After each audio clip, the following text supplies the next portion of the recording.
नमस्ते।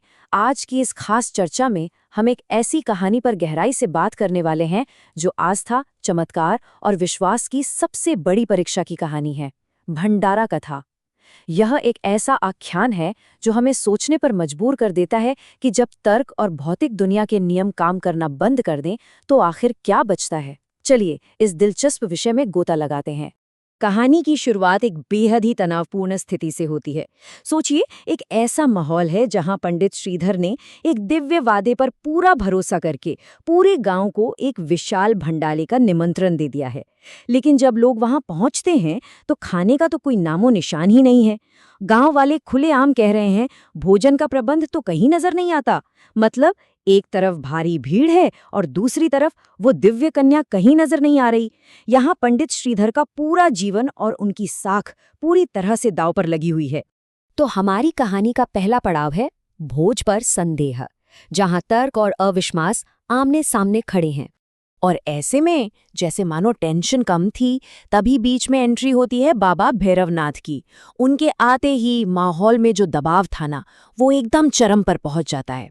एक तरफ बेचैन और भूखी भीड़ और दूसरी तरफ एक बेहद प्रभावशाली और रहस्यमयी साधु की मौजूदगी। पंडित श्रीधर के लिए ये लिटरली एक अग्नि परीक्षा बन चुका था और समय रेत की तरह हाथ से फिसलता जा रहा था।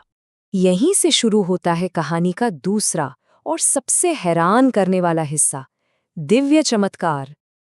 अब यहाँ जो बात सबसे ज्यादा फैसिनेटिंग है वो देखिए। अचानक से भौतिक विज्ञान के सारे नियम जैसे ताक पर रख दिए जाते हैं और एक अलौकिक घटना घटती है। पूरी भीड़ में एक अजीब सा भ्रम फैल गया। लोग एकदम कंफ्यूज्ड हैं कि क्या वो खुद सिकुड़कर छोटे हो गए हैं या फिर वो जगह जादुई तरीके से बड़ी हो गई है।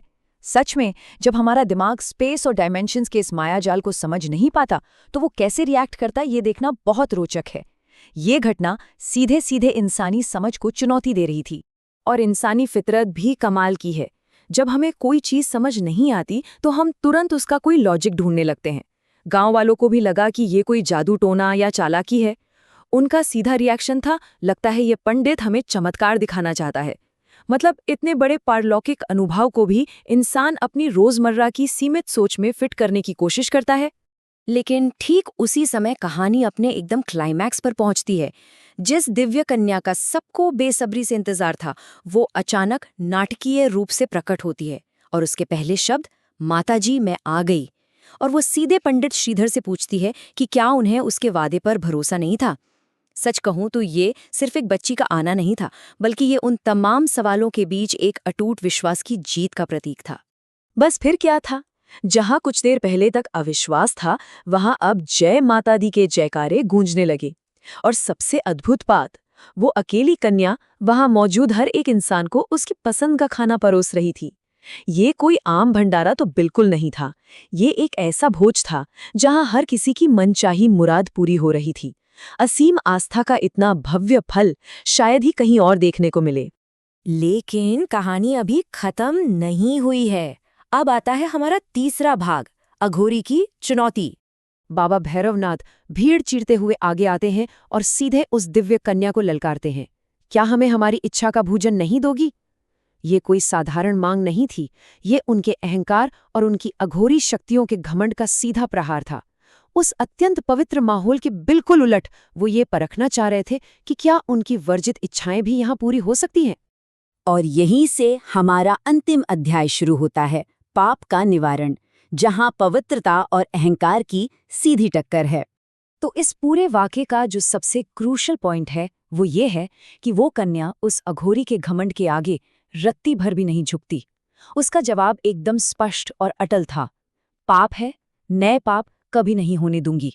अलख निरंजन का घोष करते हुए वो उस अहंकार के सामने एक ऐसी अभेद्य दीवार बन जाती है जिसे पार करना नामुमकिन है। सच्ची दिव्यता कभी गलत मांगों के आगे समझौता नहीं करती। इस पूरी कथा की जो चर्चा हमने आज की है वो अंत में एक बहुत ही गहरे सवाल पर लाकर छोड़ देती है।